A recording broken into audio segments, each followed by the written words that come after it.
সহদিত গৌরুদয়ী পুষ্পবন্ত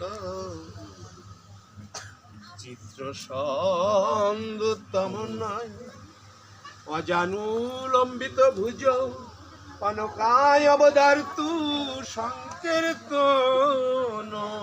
পিতর কমলাতাক্ষ বিশম্বর দ্বিজবর যুগ ধর্ম পালন বন্দে জগদে প্রিয়াকর করুণায় অবতার নমো স্ত্রী কাল সত্যায় জগন্নাথায় সুতায় চ সবিত্রায় সপুত্রায় সকলাত্রায় তেই নমো নমো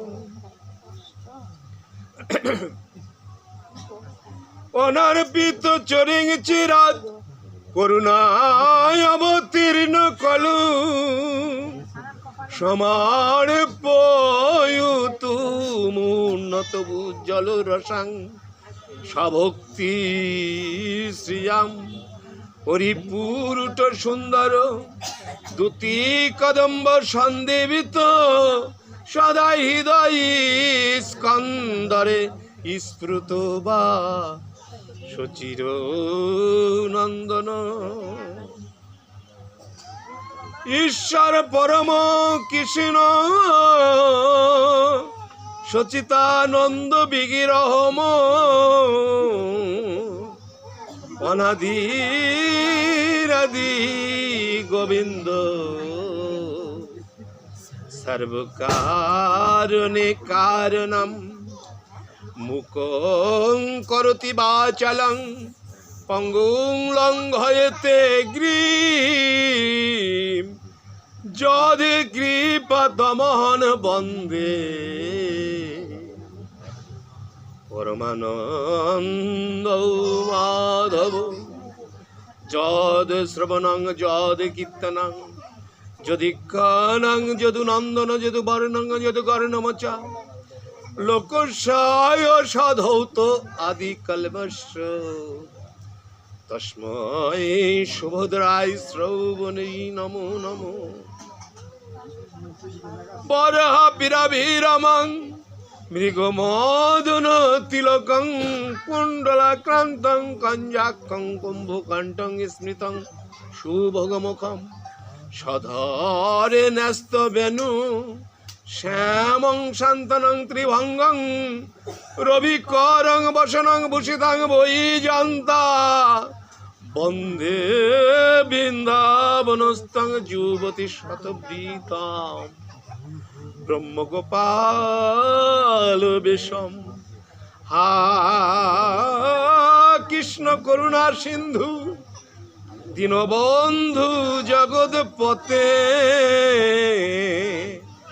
গোপেশ গোপিকা কান্ত রাধাকান্ত নমো তুতে নমো ব্রহ্মণ্য দেবায় গৌ ব্রহ্মণ্য হিতায় চ জগদ্ধিতায় কৃষ্ণায় গোবিন্দায় নমো নমো নৈমিষারণ্যে গত বৈ গুণ্যে বিস্তৃত পুণ্যে সকল জনমান্যে শ্রীমদ ভাগবতীয় প্রসঙ্গে বক্তাল মহর্ষৌ নন্দন উগ্র শ্রবামণি তথা সুত গোস্বামী শ্রোতা সহ ষষ্ঠী মহামুনি ঋষি ওদিকে গঙ্গাত্রস্তে শ্রীমদ ভাগবতীয় প্রসঙ্গে বক্তা শ্রী বাদুরানাই সুখদেব গোস্বামী শ্রোতা ব্রহ্ম সপাগ্রস্ত ভক্ত মুকটমণি রাজ অধিরাজ পরীক্ষিত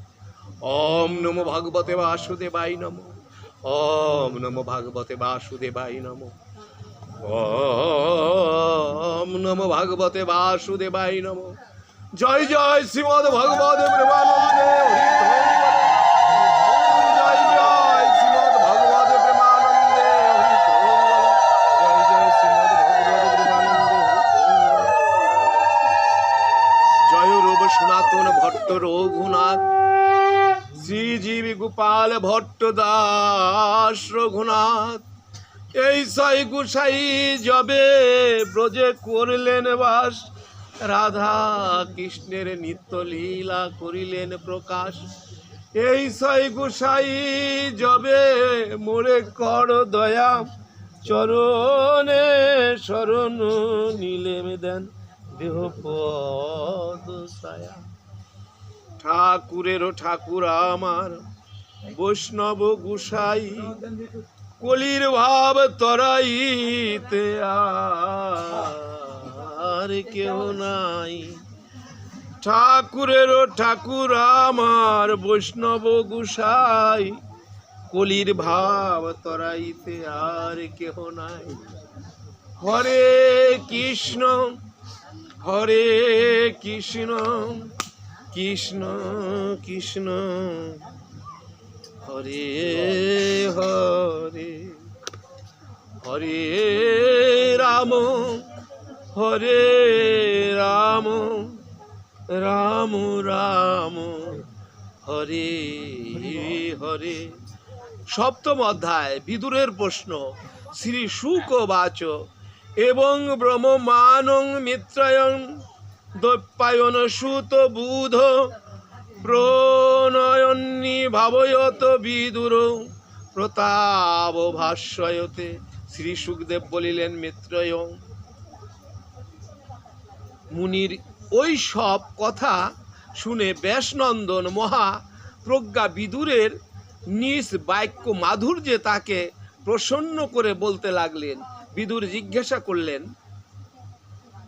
হে ব্রহ্মণ্য, ভগবান তো শুদ্ধ চৈতন্য স্বরূপ,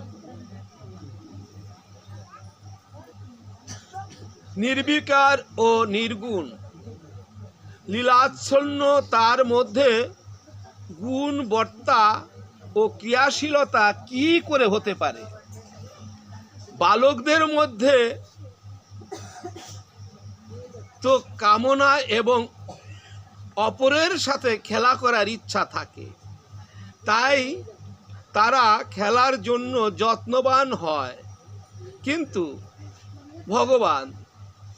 ভগবান তো নিত্য তৃপ্ত, পূর্ণকাম ও সর্বদাই নিরাসক্ত। তিনি খেলা করার জন্য বা সংকল্প কেন করবেন? ভগবান তার ত্রিগুণাত্মিক মায়া শক্তির দ্বারাই জগৎ সৃষ্টি করিয়াছেন, তা পালন করছেন, আবার তা সংহারও করবেন। দেশ কাল পাত্র অবস্থান অথবা তার নিজের বা অপরের দ্বারায় যার জ্ঞান কখনো আবৃত হয় না, মায়ার সাথে তার সংযোগ কি করে সম্ভব? একমাত্র এই ভগবানই অন্তর্যামী রূপে সকল জীবের মধ্যে বর্তমান। সেক্ষেত্রে জীবের দুর্ভাগ্য বা কর্মসমূহ দ্বারা সুখ দুঃখ আদি প্রাপ্তি কি করে সম্ভব? হে তত্ত্বদর্শী, এই অজ্ঞানজনিত সংকটে পড়ে আমার মনে বড়ই বিষাদগ্রস্ত হইয়া আছে। আমার এই মানসিক মোহ সংকট দয়া করে দূর করুন। এগুলো হলো প্রশ্ন করলেন কার কাছে? মৈত্রীপুত্র মৈত্রেয় মুনি। এই সকল কথা শুনে ব্যাসনন্দন মহাপ্রজ্ঞ বিদুর নিজ বাক্য মাধুর্যকে তাকে প্রসন্ন করে বলতে লাগলেন। অর্থাৎ বিদুরের কাছে এই প্রশ্নগুলো করছিলেন যে সে যদি ভগবানই হয়, সে তো বালক, বালকের কর্ম কি? একজন বালক খেলাধুলা করে বেড়াবে, তাই না? ওই যে সেই সময় দেখলেন না, ওই যে ওই মা একটা টুল নিয়ে এসে বসছে, ওনার পিছন দিক থেকে টুলটা টান দিয়ে নিয়ে গেল, উনি চিত হয়ে পড়ে গেল। নিতাই গৌর হরি, এটা বালকের কর্ম। তো ভগবান যদি হবেন হরি বল, তাহলে তার কত কাম না? আমরাই তেমন কাজ করা মানুষ না, তাই এই দিনের মধ্যে সময় পাই না, একটু গুরু কর্ম করব, হয় সেই সময়টা নাই। হ্যাঁ, গুরুদেব বললেন যে সময় নেই আর সময় হয়নি, মানে সময় নেই আর সময় হয় না। একজনকে যদি বলা হয় চল যাই একটু হরিসভা, আজকে আমাদেরই তো গুরু পাঠের হরিসভা, চল ভাই শুক্রবার সারাদিনই তো বন্ধ টন্ধ থাকে, তাই যাই না, আজকে অমুকখানে গেছি, আজকে মাছ খেয়েছি, আজকে নিমন্ত্রণ খেয়েছি, নানাবিধ। এত কর্ম যদি আমাদের থাকে তাহলে ভগবানের কত কর্ম থাকতে পারে, এটা বুঝাইতে চাচ্ছি। হরি বল। কথাটা হলো এমন যে নদী আপনার পরিষ্কার করার প্রয়োজন নেই। এই যে নদীটা না, এই নদীটা আপনার পরিষ্কার করার প্রয়োজন নেই। কিছুদিন আগে দেখলাম মেয়র লোকজন পাঠিয়ে দিয়েছিল, তাই না, কচুরি পানা পরিষ্কার করার জন্য। হরি বল, ভরে যাক। এই নদী আপনার পরিষ্কার করার প্রয়োজন নেই, নদী আপনা আপনি পরিষ্কার হবে, শুধু আমাদের ময়লা আবর্জনা ফেলা থেকে বিরত থাকতে হবে, তাই না? বৃক্ষ রোপণের প্রয়োজন নেই, আপনার বৃক্ষ লাগাতে হবে না, শুধু আপনার বৃক্ষ কর্তনটা বাদ দিতে হবে, দেখবেন যে আপনা আপনি কে সেই বৃক্ষে ভরে যাবে, তাই না? তো শান্তি বিস্তার করার প্রয়োজন নেই, শান্তি আপনা আপনি ঘটে যাবে, শুধু আমার দ্বারা আপনার দ্বারাই যেন অশান্তিটা না ঘটে। তো ধর্মটাও ওরকম, আমার আপনার ধর্ম করার প্রয়োজন নেই, শুধু ধর্ম আপনার গতিতেই চলতে থাকবে, আমরা যেন অধর্মটা না করি। নিতাই গৌর হই। তার কারণ কি, বর্তমানে কপট ভক্ত হয়ে গেছি, ভক্ত না কপট ভক্ত। বাবার কাছে বলি যে হে বাবা ত্রিসন্ধ্যা গায়ত্রী একেবারে, তো আজকে অমুক কাজ, কালকে তো অমুক কাজ। আমাদের প্রথম দীক্ষা নেওয়ার সময় ভবতরণ সেবা সঙ্গে শ্রীপাদ নন্দদুলাল গোস্বামী ওনার একটা গ্রন্থ আছে, সেই গ্রন্থটার নাম হলো পদধ্বনি। ওটার মধ্যে সর্বপ্রথম স্লোগান হলো যে আপনি নিরামিষ ভোজী হবেন, সর্বপ্রথম যে আপনি প্রসাদ ভোজী হবেন। দ্বিতীয় স্লোগান আপনি ধূমপায়ী মুক্ত হবেন, অর্থাৎ ধূমপান করতে পারবেন না, ধূমপান মুক্ত রাখবেন। আর তৃতীয় স্লোগান হলো আমাদের সঙ্গে সকল কাজে সম্পৃক্ততা বোধ করবেন, সঙ্গের যে কাজই হোক না কেন, ওই সুদর্শন গিয়ে ডাকবে নরোত্তম দা আসেন, সময় নাই দাদা, আগের তা বললেন না, 3 দিন আগে বলবেন আমার একটু, আমি একা মানুষ কি করে যাই। তা আমার মতো মানুষ যদি এই কথা বলতে পারে তাহলে ভগবান কি বলবে, নিতাই গৌর হরি বল। তার তো অনেক কাজ, ভগবান তো ভগবানই, তাই না? ভগবানের অনেক কাজ, সৃষ্টি তত্ত্বও তার, স্থিতি তত্ত্বও তার, প্রলয় তত্ত্বও তার। কারে জন্ম দেবে এই নিয়েও তার ব্যস্ত, কারে আবার ভাত সেবা করতে পারবে না, ওই রুটি সেবা করাবে, রুটি সেবা করাবে না, ফল সেবা করাবে, ফল দিবে না, জল দিবে, এই নিয়ে সে ব্যস্ত। আবার ওরকম ব্যস্ত হইতে হইতে হরি বল, এইভাবে তাহলে ভগবান এত ব্যস্ত, তাই ভগবানের কাছে প্রশ্ন করতেছেন বিদুরের কাছে যে তাহলে পরে সে তো বালক, ছোট্ট বালক, খেলাধুলা নিয়ে ব্যস্ত থাকবে, তাহলে সে এইভাবে এত কাজ করে কিভাবে? দারুণ একটা কথা বলেছে। তাহলে ভগবান কে? আমরা ভগবানকে কি মনে করি? আমরা যদি ধর্ম করি, ভগবানকে ডাকি, তাহলে ভগবানের বোধহয় বিশেষ উপকার হয় নাকি হয় না? আমরা ভগবানকে ডাকলে এই যে একজন পাঠক, এই যে একজন পাঠক, এরা কিছুই তো বলে না। ভগবানকে যদি ডাকি তাহলে ভগবানের কি বিশেষ উপকার হয় না? বিশেষ উপকার হয়। আমি যদি ডাকি সারা জীবন ভরে, ভগবানের কিছু হবে? কিচ্ছু হবে না, কিচ্ছু হবে না। আপনি সারা জীবন ভরে না ডাকলেন, তারপরেও ভগবানের কিছু হবে না। আপনি ডাকবেন তাতেও কিছু হবে না, না ডাকবেন তাতেও কিছু। ও মা, এই যে এইদিকে কথা শুন, ভগবানকে ডাকলেও কিছু হবে না, না ডাকলেও কিছু হবে না, যে যেমন খুশি সেমন থাকে। তাইলে পরে কেন আমরা ডাকি? আমাদের লাভের জন্য। এটা ভগবানের কিছু না। ভগবান কত বড়, ওই যে মাস্টার, ওনার কাছে জিজ্ঞাসা করেন ছায়াপথ কাকে বলে। আমাদের এই গ্রহ উপগ্রহ নক্ষত্র এরকম কোটি কোটি গ্রহ উপগ্রহ একটা ছায়াপথের মধ্যে বিদ্যমান থাকে, তাই না? আর সেই ছায়াপথ, এরকম কোটি কোটি ছায়াপথ সারা বিশ্ব জগতে বিদ্যমান। তাহলে আমাদের এই পৃথিবীর মতো এই সবাই আসো, এদিকে এসে বসো, জায়গা আছে, ফ্যানও আছে, সমস্যা নেই, ওখানে দাঁড়ায় থাকা যাবে না, ভিড় করা যাবে না। হ্যাঁ, সবাই চলে আসো, ভিতরে জায়গা আসে, অনেক জায়গা আছে। তাহলে এই রকম কোটি কোটি পৃথিবী ওই ছায়াপথের মধ্যে বিদ্যমান।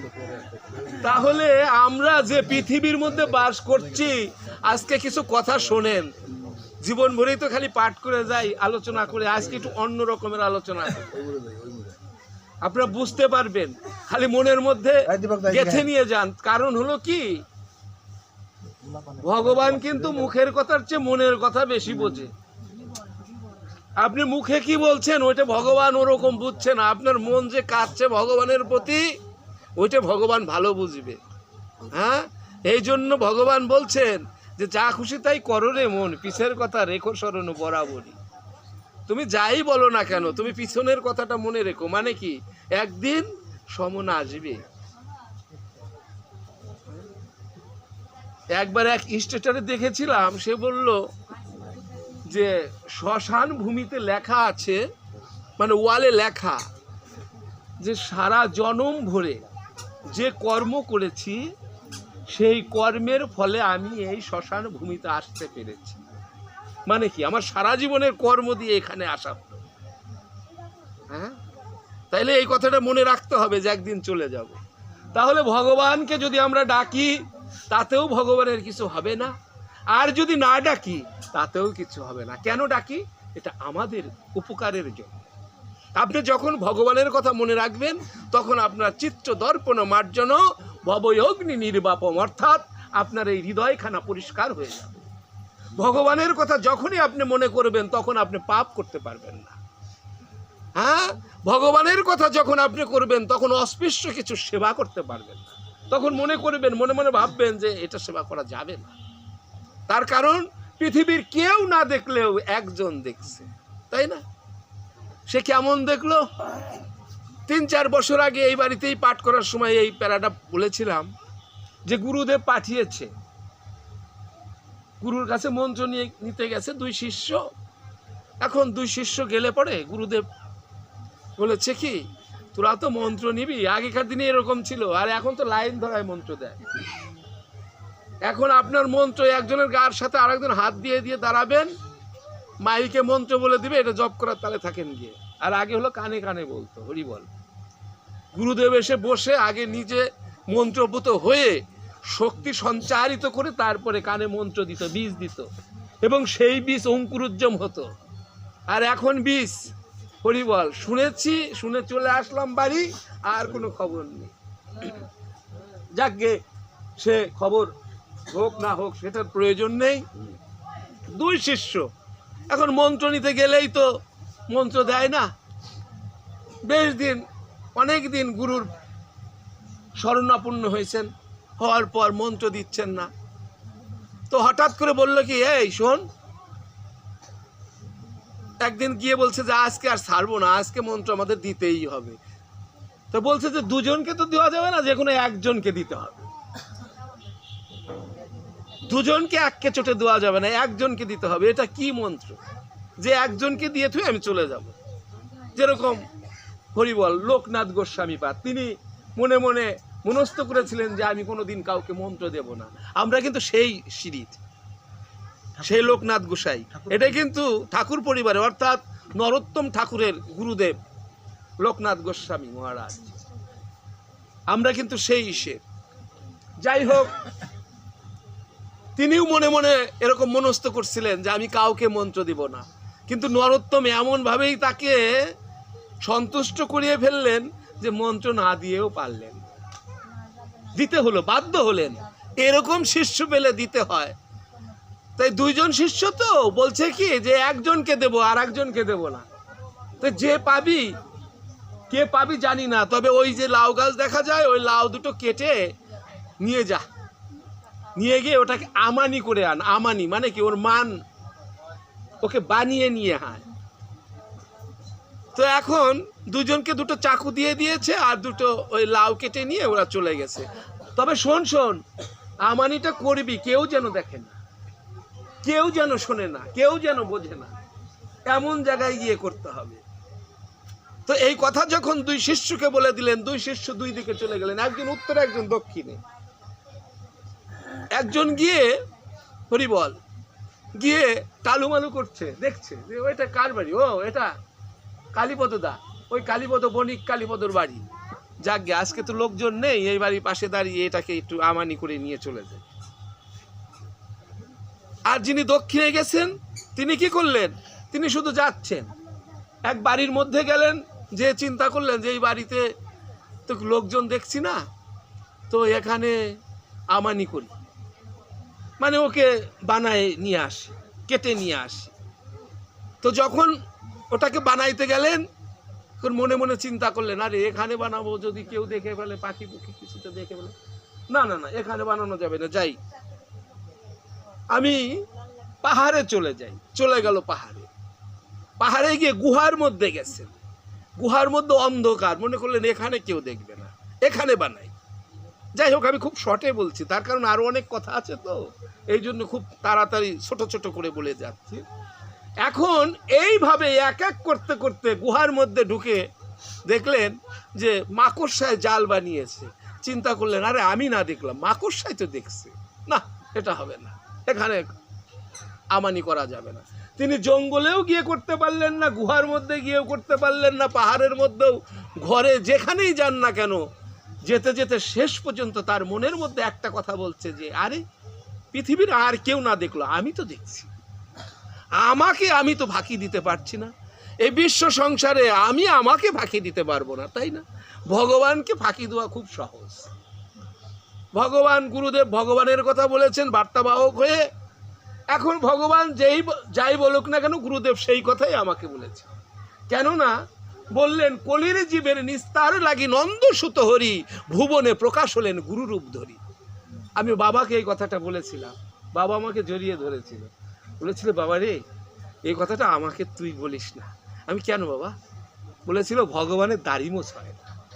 দেখছেন আজ পর্যন্ত কেউ ভগবানের দাড়ি মোছ নেই, ভগবান কখনো রোগাগ্রস্ত হয় না। আমি বলছিলাম, হয় বাবা, মাথা ব্যথা হয়েছিল। বলেছিল, সে হলো জীব শিক্ষার্থী। এটা আমাদের মতো না বোঝা লোকদেরকে শেখানোর জন্য ভগবান মাথা ব্যথার কথা বলেছিল। আসলে তার কোনো ব্যাধি হয় না। আসলে তো যিনি সর্বস্রষ্টা, তার কেন অসুস্থ হবে? তো হরি বল, এই কথার ডেফিনিশন এই জন্যই শুধু বলছি যে ভগবান সম্বন্ধে, মানে আসলে ভগবান কতটুকু, এটা আপনাদেরকে আমি বুঝাইতে চাচ্ছি যে ভগবান কেমন। এখানে যে এত ছোটর কথা বলছে বা ভগবান বালকের কথা বলছে, আসলে ভগবান কেমন সেই কথাটা বুঝাতে চেষ্টা করছি। তো এইভাবে যখন এক এক করে নানান জায়গা ঘুরে লাউটার চাকুটা এনে গুরুদেবের চরণে দিয়ে দিলেন, বললেন, বাবা এই যে না, আমি মন্ত্রতন্ত্র নেব, আমার দ্বারাই সম্ভব না। তার কারণ পৃথিবীর যদি কেউ না দেখুক, আমি তো দেখি, আমার ভিতরে আমি সত্তা যেটা আছে, আমি কে? আমি হলো জীবাত্মা। এই কথাটা আজকে ভালোভাবে বুঝে যাবেন যে আমি কে, আমি হলো জীব। তাহলে আমি কি আশা করি? পরমের সন্ধান করি। আমার ভিতরে জীব এবং পরম আছে। জীবাত্মা, পরমাত্মা, ভূতাত্মা, আত্মারাম, আত্মা রামেশ্বর, পঞ্চ আত্মা এই দেহ গঠিত, কিন্তু আমি হলো সর্বক্ষণ পরমের সন্ধান করতে থাকি। এই জন্য শুধু চাই চাই চাই চাই, এটা চাই, ওটা চাই, ওটা চাই, ওটা চাই। কেন চাই? বালকের মতো খালি এটা চাই ওটা চাই, চাই না। টাকা চাই, যার টাকার দরকার সে টাকা চাই, যার বাড়ির দরকার সে বাড়ি চাই, যার সন্তানের দরকার সে সন্তান চাই, যার চাকরি নাই সে চাকরি চায়, খালি চাই চাই চাই চাই, তাই না? আসলে চাওয়া কখনো ফুরায় না। কেন ফুরায় না? আমার জীবাত্মা চাই হলো পরমের সাথে মিশতে। আমি যতদিন পর্যন্ত ওই পরমের সাথে মিশতে না পারি ততদিন পর্যন্ত শুধু চাই চাই।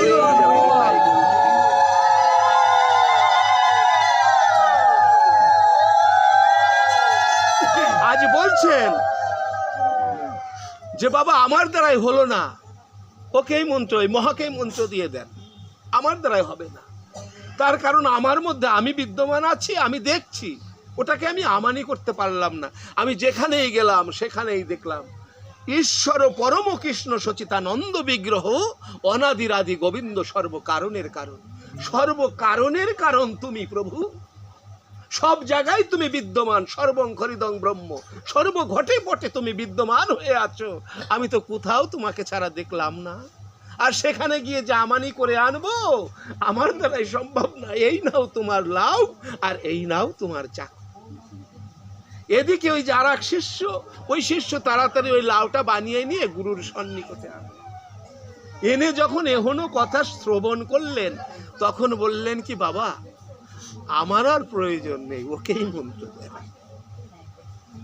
আমি বুঝতে পারছি যে আপনি সর্বং খরিদং ব্রহ্ম, অর্থাৎ আপনি সকল ঘটে পটে বিদ্যমান। যেহেতু সব জায়গায় আপনি আছেন, আমি এটা বুঝতে পারিনি, আমার ওই ভাই বুঝতে পেরেছে, ওই আপনার যোগ্য, ওকে আপনি মন্ত্রপুত করেন। এই কথা বলে ওই শিষ্য প্রণাম করে চলে গেল, ওই শিষ্যকেই মন্ত্রপুত করলো। এখন ভগবান এইরকম ছায়াপদ ভগবানের লোমকূপের মধ্যে দিয়ে যাচ্ছে, এরকম হাজার হাজার ছায়াপদ, তাহলে ভগবান কত বড়? এটা চিন্তার বিষয় না যে ভগবান কত বড়? কিন্তু ভগবান যেমন বড় হতে পারে, অসীম হতে পারে, আবার ক্ষুদ্রও হতে পারে। তাই নজরুল গাইলেন, খেলেছ এই বিশ্বলয়ে প্রলয় সৃষ্টি আনমনে খেলেছ। বলছে খেলিছ এই বিশ্বলয়ে, প্রলয় সৃষ্টি, মানে প্রলয়ও করছো, আবার তুমি একবার প্রলয় করছো, আবার সৃষ্টি করছো প্রভু। তাহলে তুমিই সব করছো, তাহলে সে যদি সব করে তাই কি হয়ে গেলেন? তিনি ক্ষুদ্রাতীত ক্ষুদ্র হয়ে গেলেন। তিনি কত ক্ষুদ্র হলেন? ভক্তের আরাধনার কাছে ভগবান ছোট হয়ে গেলেন। ভগবান একসময় অনেক বিরাট হয়ে গেলেন, আবার ভক্তির কাছে ভগবান কি ছোট বালক হয়ে গেলেন। এমন বালক হয়ে গেলেন যে মা যশোমতী তাকে ধরে পিঠমুড়া করে বেঁধে ফেলল। এমন মানুষ কি হয় এই বিশ্ব সংসারে যে ভগবানকে পিঠমুড়া করে বাঁধার মতো সাহস সে রাখে? এটা বাৎসল্য প্রেমে সম্ভব। আবার শ্রীদাম সুদাম দাম্ব সুদাম মধুমঙ্গল তার যে কাঁধে চড়ে, ভগবানের কাঁধে কি কখনো চড়া যায়? তাই মা যশোমতী বলেছিল, ওরে শ্রীদাম, ওরে সুধাম, তোরা ঈশ্বর বলিস যার স্কন্ধে চড়িস তার কোন বিচারে? কিভাবে তোরা ঈশ্বর বলিস আবার স্কন্ধে চড়িস? হরি বল। তখন শ্রীদাম বলেছিল, ও মা, ক্ষুধার জ্বালায় আকুল হয় প্রাণ, তখন ছোট বড় জ্ঞান থাকে না, বনের মাঝে নানান পুষ্প আদি নানান ফল আদি পাওয়া যায় মা।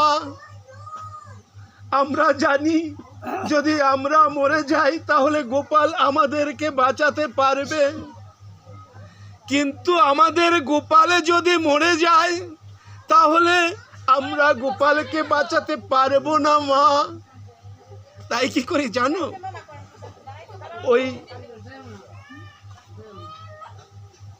ওই বনের মধ্যে কত টক ফল, কত তিতু ফল, কত বিষ ফল পাওয়া যায়, তাই না?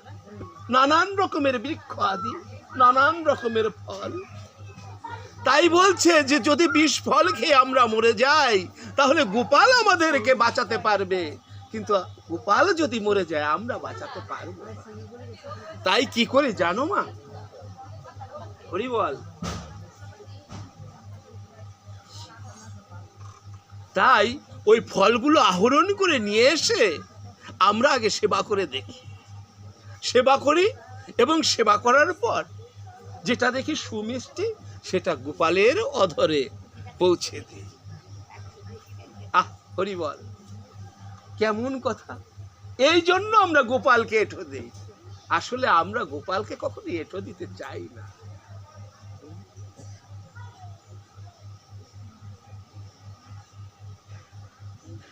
এইভাবে ভগবান ভক্তের কাছে ছোট হয়ে যান। যখন ভগবান তাকে আকুল প্রাণে ডাকে, যখন মন প্রাণ অর্পণ করে দিয়ে ডাকে, যখন ডাকার মতো ডাকে, আগেই বলেছি আপনি মুখে কি বলেন না বলেন ওটা কোনো কথা নয়, আপনার অন্তর পরিষ্কার থাকলেই সব পরিষ্কার। ভগবান অন্তরের কথা শোনে। আপনার অন্তরের মধ্যে সর্বক্ষণ জপ তপ করতে থাকবেন। যখনই জপ তপ করবেন আপনি আপনার এই দেহ পবিত্র হয়ে যাবে। তাই ভগবানকে, এই ছোট্ট ভগবান মা যশোমতী তাকে বেঁধে ফেলল। তাই বলল এখানে, হরি বল। আবার ভাগবতে চলে যাই। শ্রী শুকদেব বললেন, তত্ত্ব জিজ্ঞাসু বিদুরের এই প্রশ্ন শুনে নিরভিমান মিত্রমুনি ভগবানকে স্মরণ করে মৃদু হেসে তাকে বললেন, মিত্রমুনি বললেন, সকলের প্রভু এবং নিত্য মুক্ত যে আত্মা তিনিই দীনতা এবং বন্ধন স্বীকার করেন। এটা যুক্তির বিরুদ্ধে তো বটেই, কিন্তু বস্তুত এ তো শ্রী ভগবানেরই মায়া। বলছে তাহলে যে যা কিছু এরা করলো এতক্ষণ, শ্রীরাম সুদামরা কাঁধে চললো, এটো সেবা করালো, মা যশোমতী তাদেরকে বন্ধন করলো, ওদিক হনুমান দাস ভক্ত তিনি ভগবানকে বক্ষ মাঝে বক্ষ ছিঁড়ে দর্শন করিয়ে দিল। তাহলে এত কিছু করলো, এগুলো কিভাবে করলো? বললো যেটা তারই মায়া। অর্থাৎ ভগবানই যা কিছু করার সব কিছু করে রেখেছেন। এই বিশ্ব সংসারে আমাদের যা কিছু প্রয়োজন তিনি করে রেখেছেন, তবে আমাদের দুঃখ আসে কেন? এই প্রশ্নটা করেছিল রূপ গোস্বামীপাদ মহাপ্রভুর কাছে, যে আমি কে, কোথা থেকে এসছি এবং আমাদের দুঃখ কেন? দুঃখটা হলো না পাওয়ার বেদনা। একজনকে চাচ্ছি, একটা বস্তু চাচ্ছি, সেটা পাই না, কিন্তু আমার প্রারব্ধ কর্মফল আমি কখনো এড়াতে পারবো না। প্রারব্ধ কর্মফল সকলেরই ভোগ করতে হবে। এখন সেই প্রারব্ধ কর্মফলের মধ্যে যদি আপনি সকলেই কিন্তু অর্থপতি হয় না, হ্যাঁ, সকলেই অট্টালিকা তৈরি করতে পারে না, সবার কাছে অর্থ আসে না, সবার কাছে জ্ঞান আসে না, সবার কাছে বৈরাগ্য আসে না, এটা কিছু কিছু মানুষের কাছে আসে। এই জন্য প্রারব্ধ কর্মফল এ কখনো এড়ানো যায় না। অর্থাৎ আমি যখন জন্মগ্রহণ করেছি, আমাদের মধ্যে 6 দিনে 6 হাঁটুরিয়া করে, তাই না? সেই দিন একটা বৈদিক কর্ম, ওই দিন নাকি ইডা আসে, চিত্রগুপ্ত এসে লিখে যায় ভাগ্য, এবং সেই ভাগ্যটা যথাযথ, অর্থাৎ ভাগ্যে আপনার কি আছে ওই দিনই লিপিবদ্ধ হবে। এরপরে আপনি কর্ম দ্বারায়, যে কর্মটা আপনি করছেন, মনে মনে ভাবতে পারেন যে আমি যে কর্মটা করছি এটা বোধহয় আমার দ্বারাই হয়েছে। না, আপনার দ্বারাই কিছু হয় না, আপনাকে ওটা ওইভাবেই লোকেশন করে রাখা হয়েছে। মানে কি, আপনাকে ওইভাবেই নিয়মকানুন, যেমন হরিবল কিভাবে বুঝবেন, একটা ইঞ্জিন, ওই যে জল তোলে বা বাস ট্রাক যাই বলেন না কেন, ওই ইঞ্জিন ছাড়া তো ওগুলো চলে না। আর ওই ইঞ্জিন চালাতে হলে ইঞ্জিনের মধ্যে বহু পদের পার্টসের প্রয়োজন আছে, ওর একটা ছাড়া আর একটা চলবে না। ওই সবগুলোকে মিশ্রণ করে এক জায়গায় রাখলে পরেই তবেই একটা ইঞ্জিন হবে, তবেই ওই স্টার্ট হবে। তো আমাকেও সেইভাবে মেমোরি আমার মধ্যে ভরে দেওয়া আছে, আমার কাজগুলো এইভাবেই চলতে থাকবে। আমি যদি নাও করি, শ্রীমদ্ ভগবদ গীতার মধ্যে আছে যে তুমি যদি কাজ না করো, তুমি কাজ করবে না, কিন্তু ভগবান তোমাকে দিয়ে কাজ করিয়ে নেবে। এই জন্য বেশি বেশি করে ভগবানের নাম করতে হবে। আপনি করবেন না, আপনি মনে করছেন যে করতে পারছেন না, না, আপনি পারছেন কিন্তু করছেন না। কেন, কিভাবে পারছি আমি? তার দৃষ্টান্ত সিদ্ধান্ত এটাই যে আপনি পারছেন কিন্তু করছেন না। কিভাবে পারছি আমি? আপনি যখন হাতে কাজ করছেন, মুখে তখন হরিবল বলেন। যেমন মহানামজি বললেন, হাতে করো গৃহকর্ম, মুখে বলো হরি, অনাসে পার হবে ভবসিন্ধু পারি। হরিবল। যদি ভবসিন্ধু পাড়ি দেওয়ার ইচ্ছা থাকে, কারো মনের মধ্যে এখনো ভাবের উদয় হয়, তাহলে কি করতে হবে? মনে মনে ভগবানকে সব সময় প্রার্থনা করতে হবে, ডাকতে হবে। আপনি যাই করেন না কেন, কিন্তু মনের মাঝে তাকে রাখতে হবে। যখনই আপনি মনের মাঝে তাকে রাখবেন, দেখবেন যে আপনি আপনার জায়গায় আপনি পৌঁছে যাবেন, ভগবান আপনার কাছে এসে যাবে। হরি বল। যাই হোক, যেমন স্বপ্ন দর্শনকালে মানুষের নিজের শিরচ্ছেদ ইত্যাদি দর্শন সত্য না হওয়া সত্ত্বেও অজ্ঞানবশত সত্যব্রত প্রতীয়মান হয়, তেমনি এই জীব বন্ধন আদি দশাপ্রাপ্ত না হয়েও অজ্ঞানবশত বন্ধন আদি অনুভব করে। হরিবল। অর্থাৎ আমরা মনে মনে ভাবি যে এই সংসারে, স্বপ্নে দেখে না মানুষ, মানুষ স্বপ্নে দেখে, কি দেখে? যে হায় হায় একজন যে অমুক শিরচ্ছেদ করলো। এটা ভাগবতের কথা, আমার কথা না। কিন্তু আসলে শিরচ্ছেদ হয়নি, এটা হলো স্বপ্নে দর্শন করছে। আমরাও বন্ধনে এইভাবেই আবদ্ধ হয়ে আছি সংসারে। আমরা সংসারের মাঝে এসে নানান রকমের স্বপ্নে আবিষ্ট হই। কেমন আবিষ্ট হই? যতটুক না তার চাইতে একটু বেশি চেয়ে বসি। কিন্তু তাই কি ভগবান দেবে? আরে দেখেন, আগেকার দিনে দেখেছি আমরা যখন ছোট ছোট তখন পুতুল খেলেছি। পুতুল, আপনারা যারা ছোট আছেন তারাও পুতুল খেলেছেন। তো পুতুল খেললে পরে পুতুলের খাবারের যে প্লেটগুলো বেশ একটু বড় বড়, তাই না? থালাগুলো একটু বড় বড় ছিল না? বড় বড় পাওয়া যেত না এরকম এরকম সাইজের? হ্যাঁ, এখনো খুঁটিমুচি পাওয়া যায়। ওটাকে খুঁটিমুচি বলা হয়। যায় খুঁটিমুচি খেলা, খুঁটিমুচি এখনো পাওয়া যায়। কিন্তু ভগবানের সম্মুখে যেয়ে দেখবেন যে তার চাইতে ছোট ছোট থালা। তাহলে ভগবান কি বলদ নাকি? ওই এক চিমটি গুড় দিয়ে তারপরে এটা চাই সেটা চাই, আমার ছেলেরে তাড়াতাড়ি ভালো করে দাও, আমার মেয়েটা যেন সৎ পাত্রে যায়, আমার স্বামী ওই ব্যবসায় গেছে সেজন্য অনেক টাকা লাভবান হয়। ভগবান এত বোকা? এক চিমটি গুড় দিয়ে এত চাওয়া? আরে ভগবানকে ওরকম চাইলে কি দেবে নাকি? আমি নেওয়ার সময় বড় একটা থাল, দেখছেন আমার সেবার ব্যবস্থা, অথচ ওই সময় দেখেন প্রত্যেক ঘরে ঘরে আছে। এটা কখনোই করতে নেই। আপনি যেটা সেবা করতে পারবেন না। আজকে এক বাড়িতে গিয়েছি, হরিবল, সন্ধ্যার আগে গিয়ে দেখি কি 6টা প্লেটে প্রসাদ দিয়ে রেখেছে, ছোট্ট ছোট্ট এক চিমচি করে। আমি বললাম, আরে কি করেছি সেগুলো? বললো যে এই তো প্রসাদ তো দিছি, কিন্তু আমি তাড়াহুড়া করে উঠে গেছি, সেবা করার সময় নেই। আমি বললাম কি, অত দেওয়ার প্রয়োজন নেই, এক থালে একটু দিস, তা না হলে প্রভুর ডায়াবেটিস হয়ে যাবে। ওই সব থালে এক চিমচি চিমচি করে রাখছে। বললাম যে ওটা কে? তারপরে কি করবি, পূজা হয়ে গেলে আঙ্গুল দিয়ে এরকম দিয়ে এরকম চিব্বা বের করে বসান দিয়ে চলে যাবে, তাইলে প্রভু পেয়ে গেল। হ্যাঁ, তাহলে আমার মধ্যে যে প্রভু আছে সেই প্রভু পেয়ে যাবে। তো প্রভুকে যদি ওইভাবে আমি না দিই তাহলে অপরাধ হবে। দেখেন হরিবল, আমরা যখন প্রসাদ ভগবানের সম্মুখে দিচ্ছি, সেই প্রসাদগুলো অন্য অন্য পোকামাকড় জীবজন্তুর সেবা করে তারা উদ্ধার হয়ে যাচ্ছে, আর আমরা প্রসাদ দিয়েই মানে কি বলবো সময় নেই। হরিবল। কিন্তু ওই প্রসাদই সেবা করে ওরা উদ্ধার হয়ে যাচ্ছে। হরিবল। এই যে নাম জপ করছি না, একদিন মহাপ্রভুর কাছে এক পণ্ডিত গিয়ে বলল কি, প্রভু জানেন আপনার সেই অজপা নামগুলো না, ওই পণ্ডিত না খুব জোরে জোরে চিল্লাই করছে, ওর কি হওয়া উচিত?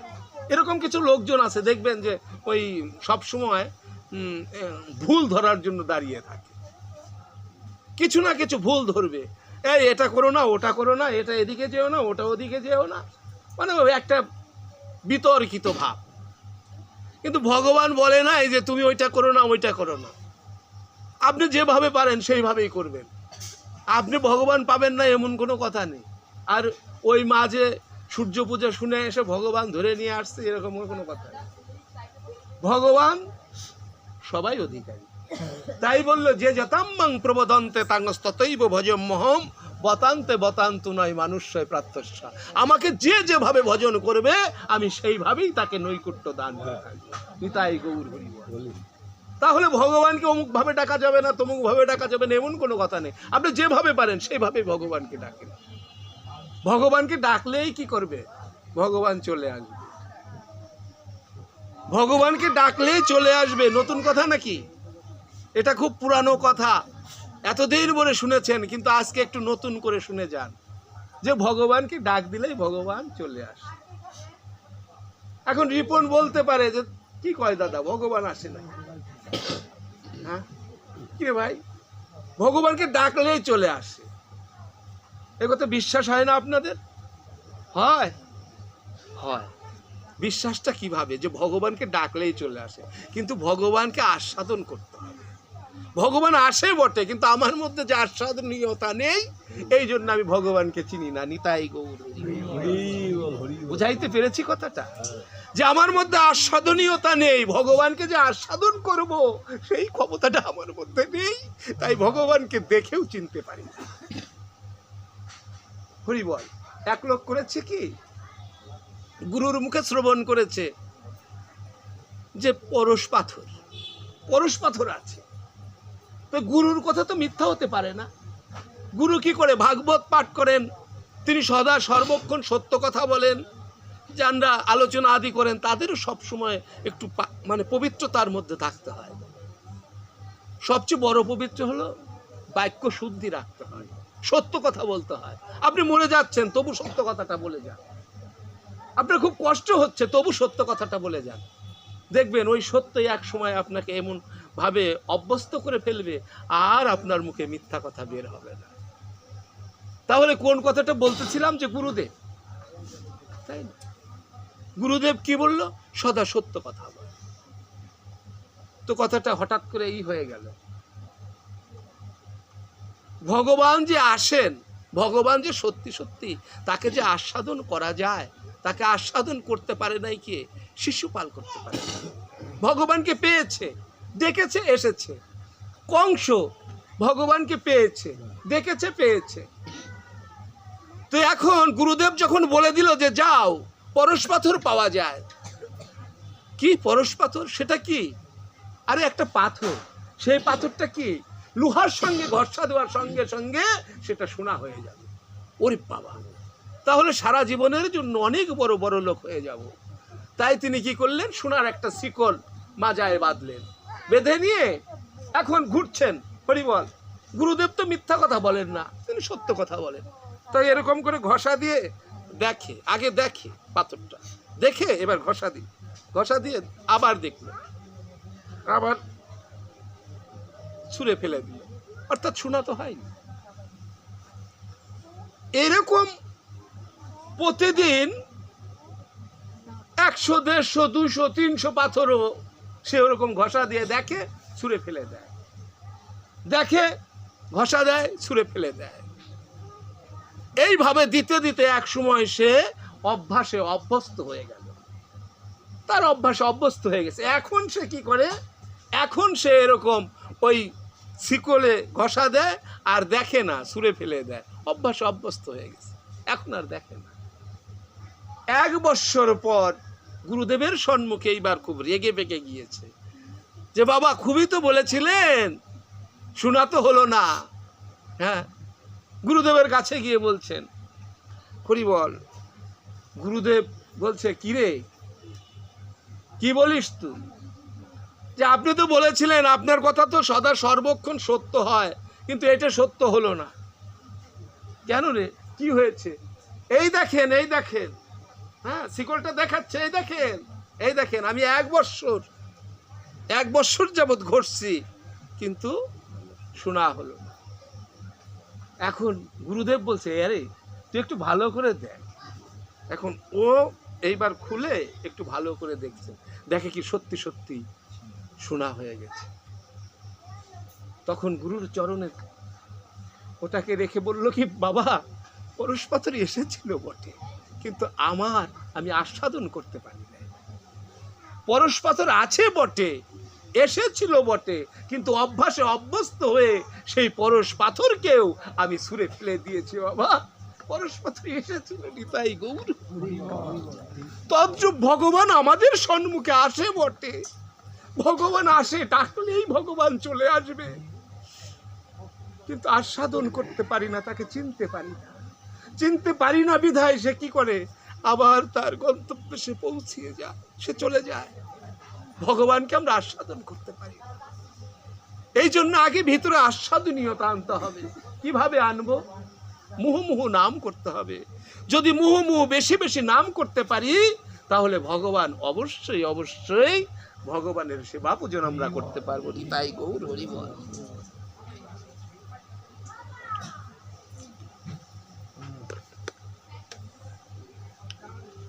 যদি বলা হয় যে ঈশ্বরের মধ্যে এই প্রীতি কেন হয় না, তাহলে তার উত্তর, জলের মধ্যে যেমন চন্দ্রের প্রতিবিম্ব পড়ে, তখন জলে যদি কম্পন বা ক্ষুদ্র তরঙ্গ হয়, তবে জলের সাথে সাথে প্রতিবিম্বর চাঁদেরও কম্পন বা তরঙ্গিত হয়।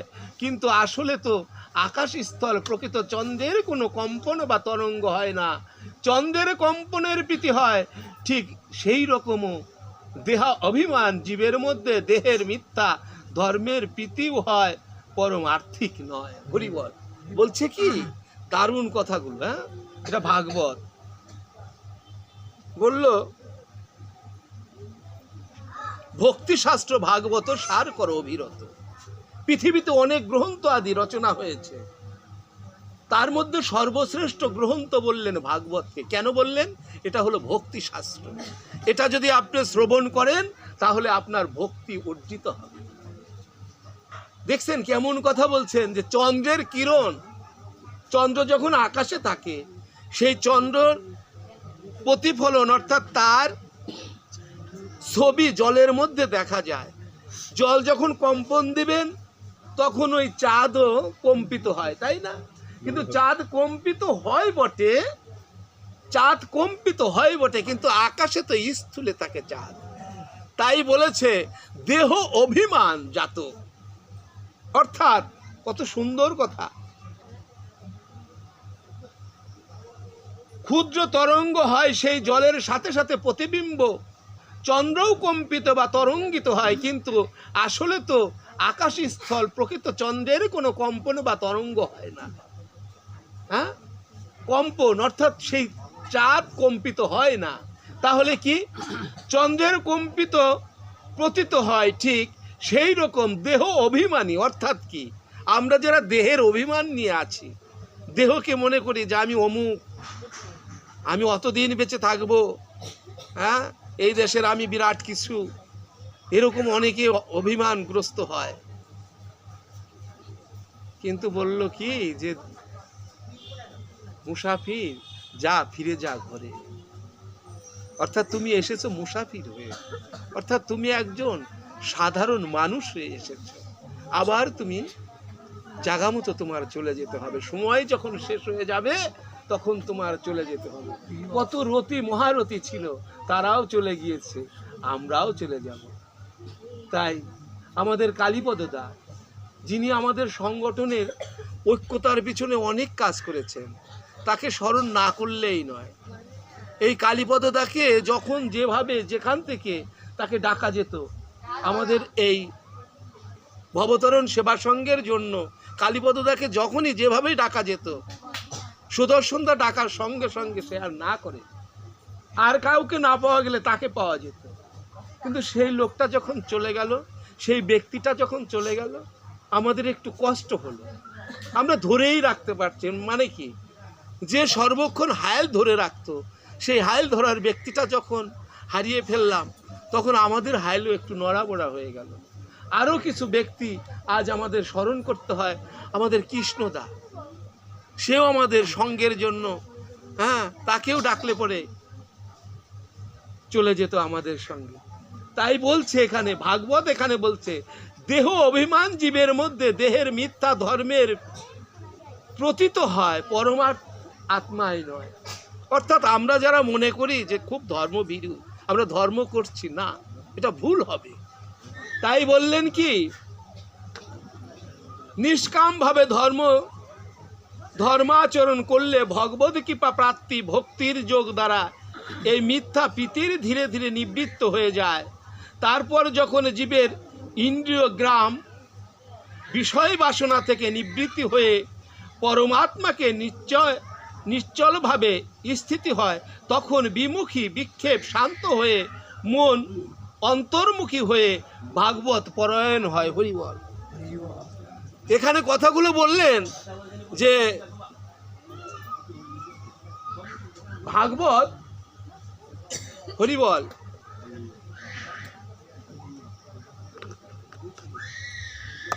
বললেন যে মুহুর্মুহু যারা ভাগবতীয় কথা শ্রবণ করবেন, নাম সংকীর্তন করবেন, ভাগবত আসরে যাবেন, সাধুগুরু বৈষ্ণবের সেবা করবেন, আস্তে আস্তে আপনার এই চিত্রটা মার্জন হবে, অর্থাৎ ধর্মমুখী হবেন।